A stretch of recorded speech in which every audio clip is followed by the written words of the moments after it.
Astro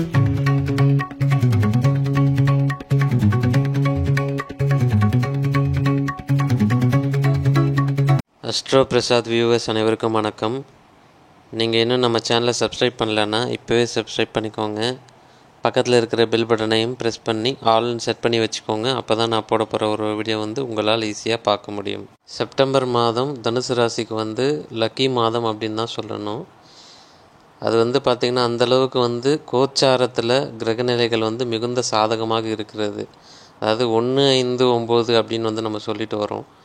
அதாவது எந்த ஒரு ஜாதகத்துலேயுமே 1ஆம் வீடும், அதாவது லக்னம் நின்ற வீடு 12 கட்டத்தில் லக்னம் நின்ற வீடும், 5வது வீடும், 9ஆம் வீடும், இந்த 3 வீடுகள் நன்றாக இருக்கிறது.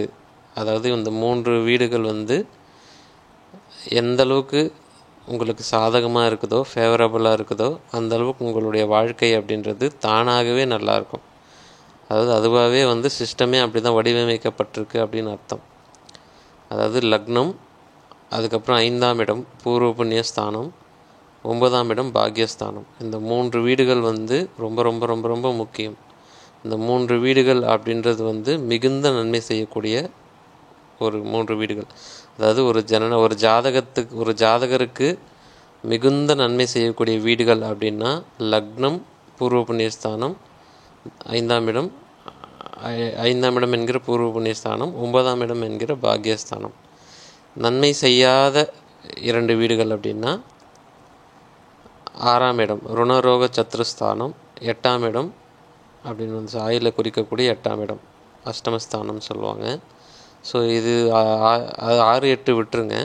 ஸோ 1, 5, 9 இந்த 3மே இந்த செப்டம்பர் மாதம் தனுசு ராசிக்கு கோச்சாரத்தில் மிகுந்த சாதகமாக வருகிறது அப்படின்னும்போது அந்த ரொம்ப நன்மைகள் நடக்கக்கூடிய ஒரு மாதமாக அது இருக்கும். மெயினாக பார்த்தீங்க அப்படின்னா திருமணம் விஷயத்துலையும் சரி, குழந்தை பாக்கியம் விஷயத்துலையும் சரி, ரொம்ப பெரிய அளவில் நன்மைகளை இந்த மாதம் எதிர்பார்க்க முடியும். முக்கியமாக மன மகிழ்ச்சி உண்டாகக்கூடிய ஒரு சில விஷயங்கள் தனுசு ராசிக்காரர்களுக்கு நிகழ இருக்கிறது. மெயினாக 5ஆம் இடம் 9ஆம் இடம் வலுப்பெறும்போது குலதெய்வத்தோட ஆசி, தெய்வத்தோட அருள் அப்படின்ற விஷயங்கள் அடங்கும். அதாவது இப்போ நீங்கள் லக்னம் அப்படின்றது உங்களை தான் குறிக்கும், ராசி அப்படிங்கிறதும் உங்கள் உடம்பை தான் குறிக்கும். இது இல்லாமல் 5ஆம் இடம் 9ஆம் இடம் அப்படின்னு பார்த்திங்கன்னா உங்கள் லக்னத்துக்கு 5ஆம் இடம் அப்படின்னாலும் சரி, ராசிக்கு கோச்சாரத்தில் 5ஆம் இடம் அப்படின்னாலும் சரி, அதாவது உங்கள் ஜனன கால ஜாதகத்தில் லக்னத்துக்கு 5ஆம் இடமோ, கோச்சாரத்தில் ராசிக்கு 5ஆம் இடமோ, இது ரெண்டுமே எதை குறிக்கும் அப்படின்னு பார்த்திங்கன்னா உங்களுடைய முன்னோர்கள் செய்த குலதெய்வ வழிபாடு, உங்கள் முன்னோர்கள் செய்த புண்ணியம், இது ரெண்டுத்தையுமே குறிக்கும். இது ரெண்டும் எந்த அளவுக்கு உங்களுக்கு இருக்குதோ, அதாவது உங்கள் முன்னோர்கள் தாத்தன் பாட்டன் பூட்டன் எல்லாருமே எந்த அளவுக்கு தான தர்மங்கள் செய்திருக்கிறார்கள் என்று உங்களுடைய 5ஆம் இடத்தை பார்த்து தெரிந்து கொள்ள முடியும். ஏன்னா அவங்களோட உடம்பு தான் உங்கள் தாத்தாவுக்கு வரும், உங்கள் தாத்தாவோட உடம்பு தான் உங்கள் அப்பாவுக்கு வரும். அவங்கவுங்க நகையில் ஜெராக்ஸை இங்கே விட்டுட்டு போயிருக்காங்க அப்படின்றது அர்த்தம். ஸோ அந்த வகையில் உங்கள் அப்பாவோட உடம்பு தான் உங்களுக்கு உடம்பு தான் வேறு வேறு, ஆனால் அதிலிருந்து வந்தது தான் அது. அப்போ என்ன ஆகும்னா அவங்களுடைய பாவ புண்ணிய மூட்டைகளும் உங்களுக்கு சேர்ந்து வரும்.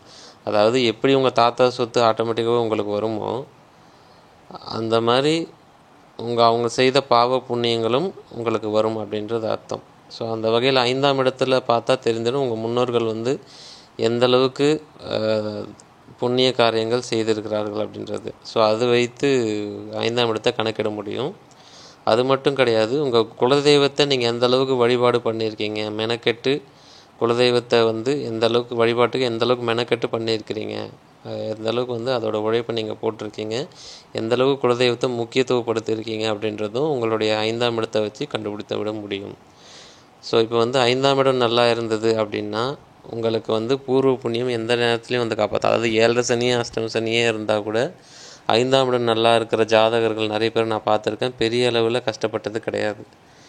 ஓகேங்களா? ஸோ அது 5ஆம் இடம் அப்படின்றது எப்படி இருக்குது அப்படின்றது ஒரு முக்கியமான விஷயம். ஸோ கோச்சாரத்தில் இப்போ 5ஆம் இடம் நல்லா இருக்கிறதுனால குலதெய்வத்தோட அருள், பூர்வ புண்ணியத்தோட அருள்லாம் இருக்கிறதுனால குழந்தை பாக்கிய விஷயத்தில் ரொம்ப நன்மை ஏற்படக்கூடிய ஒரு மாதமாக இருக்கும். திருமணம் ரொம்ப நாளாக கைகூடவில்லை என்றாலும் ஒரு நல்ல அதிர்ஷ்டகரமான வரன் அமைவதற்கும் நல்ல சாதகமான ஒரு டைம் இது. அது மட்டும் இல்லாமல் 9ஆம் இடமும் சாதகமாக இருக்குது. ஓகேங்களா? அதாவது உங்கள் ராசி அதிபதி உங்கள் ராசியே பார்க்குறாரு ஆல்ரெடி, அது ஒன்று. ஐந்தாம் அதிபதியாகிய செவ்வாய் பகவான் 11ஆம் இடத்துக்கு வந்து தன்னோட வீட்டை தானே பார்க்கிறார். 5ஆம் அதிபதி 5ஆம் இடத்தையே பார்க்கிறார் அப்படின்றது ஒன்று. இதுதான் நான் இவ்வளோ சொல்லியிருந்தேன். அடுத்தது வந்து பார்த்திங்கன்னா 9ஆம் அதிபதி, அதாவது பாக்யஸ்தானம் அப்படின்னு வந்து நம்ம சொல்கிறோம்.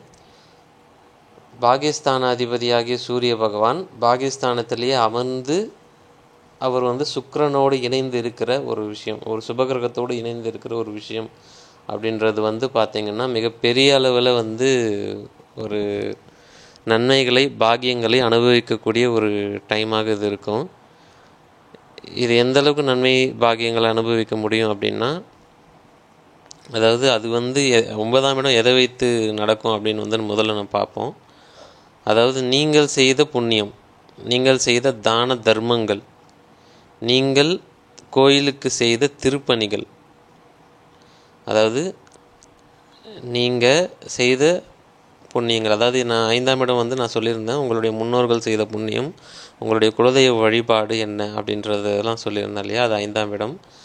நீங்கள் வந்து இதுக்கு முன் ஜென்மங்கள்லேயும் சரி இந்த ஜென்மத்திலும் சரி இந்த நிமிஷம் வரைக்கும் நீங்கள் செய்த தர்மங்கள், 4 பேர் கூப்பிட்டு, அதாவது 4 பேர் வந்து நீங்கள் செய்த புண்ணியங்களும் தர்மங்களும் காசாவோ பணமாவோ இருக்கலாம், இல்லைன்னா வந்து அன்னதானமாக இருக்கலாம், ஏதோ ஒரு தானம், ஏதோ ஒன்று யாருக்கு என்ன தேவையோ. அது மட்டும் இல்லாமல் யாருக்காவது ஏதோ ஒன்று தேவைப்பட்டு அதை கேட்டு நீங்கள் கொடுத்துருக்கலாம். ஓகேங்களா? அது இல்லாமல் ஒருத்தருக்கு தேவைன்னு தெரிஞ்சு நீங்களாக தேடி போய் அதை செஞ்சுருக்கலாம். அவங்க அதனால் வந்து மன மகிழ்ச்சி அடைந்திருக்கலாம். அது மட்டும் இல்லாமல் ஒரு கோவிலுக்கு செய்யக்கூடிய திருப்பணிகள், இதுக்கு முன்னாடி முன் ஜென்மங்கள்லேயும் சரி இந்த ஜென்மத்திலையும் சரி நீங்கள் செய்த திருப்பணிகள் எவ்வளவு அப்படின்றத பொறுத்தும் அது 9ஆம் இடம் அப்படின்றது கணக்கிடப்படும். அதாவது நீங்கள் என்ன ஆக்சுவலாக நாம் என்ன பிடுங்கியிருக்கோம் இதுக்கு முன் ஜென்மங்களில் அப்படின்றது நம்ம 9ஆம் இடத்தை பார்த்தா சத்தியமாக தெரிஞ்சிடும். இதுதான் உண்மை. ஓகேங்களா? ஸோ அதாவது 9ஆம் இடம் நல்லா இருந்தது அப்படின்னா நம்ம வந்து யூஸ்ஃபுல்லாக பண்ணியிருக்கோம் வாழ்க்கையில் அப்படின்னு அர்த்தம். 9ஆம் இடம் நல்லா இல்லைன்னா யூஸ்ஃபுல்லாக பண்ணணும், நமக்கு அடுத்த கட்டத்துக்கு பண்ணி ஆகணும் அப்படின்றது அர்த்தம். ஸோ இதுதான் நீங்கள் இப்போ நம்ம எல்லாருமே புரிஞ்சிக்க வேண்டியது இதுதான். ஸோ அப்போ வந்து 9ஆம் இடத்தை பொறுத்த வரைக்கும் இறை அருள் அப்படின்னு வந்து சொல்ல முடியும். இறை அருள் நீங்கள் வந்து எந்த அளவுக்கு அருள்னு சொல்கிறோம்ல, எந்த ஒரு விஷயம், இப்போ நீங்கள் வந்து கோடீஸ்வரனாக கூட இருக்கலாம், பல கோடிகள் கூட வச்சுருக்கலாம், ஆனால் உங்களால் நிம்மதியாக சாப்பிட முடியாமல் இருக்கும், நிம்மதியாக தூங்க முடியாமல் இருக்கும், எதையுமே அனுபவிக்க முடியாமல் இருக்கும், உடல்நிலை ஒழுங்காக சப்போர்ட் பண்ணாது. ஸோ இதுக்கெல்லாம் காரணம் அப்படின்றது இதுதான். ஸோ அது என்ன காரணம்னா, லக்னாதிபதி நல்ல வலுவாக இருக்கும், 5ஆம் இடம் நல்லாயிருக்கும், இதனால் பணம், பேரு, புகழ் எல்லாமே கிடச்சிரும். ஆனால் அதை அனுபவிக்க முடியாது. 9ஆம் இடம் நன்றாக இருந்தால் மட்டுமே அதை அனுபவிக்க முடியும் அப்படின்றது தான் வந்து சூட்சமும். ஸோ அதுதான் வந்து விஷயம். இது முன்ஜென்மங்கள் நீங்கள் செய்த கோவில் திருப்பணிகள், கோவிலில் போயிட்டு சும்மா ஒரு பெருக்குனீங்கன்னா கூட கோவிலில் ஏற்றக்கூடிய விளக்குகள், ஸோ தெய்வ காரியங்கள், தான தர்மங்கள், ரொம்ப லோ லெவலில் இருக்கிற பீப்புளுக்கு பண்ண விஷயங்கள், ஸோ 4 பேர் மனசு எந்த அளவுக்கு இன்னொருத்தர் மனசை நீங்கள் குளிர்விச்சிருக்கீங்க அப்படின்ற ஒரு விஷயம். ஸோ இது எல்லாமே வந்து 9ஆம் இடத்தை குறிக்கும். ஸோ அப்படியாப்பட்ட 9ஆம் இடம் இருக்கிறதுலே ரொம்ப உன்னதமான இடம், நீங்கள் நினைக்கிற அளவுக்கு சாதாரண இடம் கிடையாது.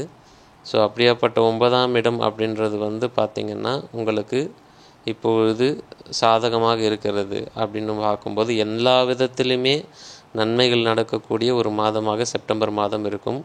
உங்களுக்கு சந்தோஷமாக இருக்கக்கூடிய விஷயங்கள் எல்லாமே நடக்குங்க. அதாவது உங்களுக்கு எந்த அளவுக்கு சந்தோஷத்தை கொடுக்கும் அப்படின்னா, ரொம்ப நாள் கழித்து ஒரு நிம்மதியை ஃபீல் பண்ணுறேன் அப்படின்ற மாதிரியான விஷயங்கள் எல்லாமே வந்து தனுசு ராசிக்காரர்களுக்கு செப்டம்பர் மாதம் அனுபவிப்பீங்க. ப்ளஸ் வந்து உங்களுடைய உடலில் இனம் புரியாத எனர்ஜி அப்படின்றது இருக்கும், இடம் புரியாத மன மகிழ்ச்சி அப்படின்றதும் இருக்கும். சொந்தக்காரங்க மத்தியில் ஏதோ ஒரு விஷயத்துக்காக நிறைய சொந்தக்காரங்களை உங்களுக்கு பிடிச்சவங்களாக பார்த்து அவங்களோட பழகி டைம் ஸ்பெண்ட் பண்ணக்கூடிய ஒரு சூழ்நிலைகளை காலமே வந்து அதுவே ஏற்படுத்தி கொடுக்கும் அப்படின்றது. அதை பிடிக்காதவங்ககிட்டேருந்து நகர்த்திடும், பிடிச்சவங்ககிட்டேருந்து ஒரு நல்ல ஆறுதலான வார்த்தைகள் அப்படின்றது நிச்சயமாக கிடைக்கும். நன்மைகளும் நடக்கும். ரொம்ப நாள் இழுத்து கொண்டிருந்த விஷயங்களும் இந்த செப்டம்பர் மாதத்தை பொறுத்த வரைக்கும் ரொம்ப ஈஸியாக இருக்கும். ஏன்னா செவ்வாய் மற்றும் சுக்கிரனோட 2 பெயர்ச்சியுமே 5, 9ல் வந்து சப்போர்ட் பண்ணுறது. அதே மாதிரி குரு பகவான் ஆல்ரெடி ராசியோட சப்போர்ட் பண்ணுறாரு அப்படின்னும்போது, இதில் உங்கள் ஜனனகால ஜாதகமும் வந்து ஃபுல் சப்போர்ட்டில் இருந்தது அப்படின்னா, அதாவது சுபகிரகங்கள் தசை புக்தி இருக்குது அப்படின்னா, இல்லை நல்ல யோகமான பாவகிரகங்களாக இருந்தால் ஆதிபத்தியம் நல்ல இடத்துல இருக்குது அப்படின்னா, நிச்சயமாக வந்து பெருமடங்கு நன்மைகளை அனுபவிக்க முடியும். ஏதாவது உங்கள் வாழ்க்கையில் நீங்கள் பண்ணணும்னு நினச்சிங்கன்னா செப்டம்பர் மாதம் ஒரு ஸ்டெப்பு எடுத்து வைங்க, தப்பு கிடையாது. அது டக்குன்னு நடக்கிறதுக்கான வாய்ப்புகள் வந்து மிக மிக மிக அதிகம். சப்ஸ்கிரைப் பண்ணாமல் பார்க்குற நண்பர்கள் சப்ஸ்கிரைப் பண்ணிக்கோங்க. ஜாதகம் பார்க்க விருப்பப்படுறவங்க வந்து ஸ்க்ரீனில் தெரிகிற நம்பருக்கு வாட்ஸ்அப் பண்ணுங்கள். இந்த வீடியோ வந்து உங்கள் நண்பர்கள் அனைவருக்கும் ஷேர் பண்ணுங்கள். நன்றி.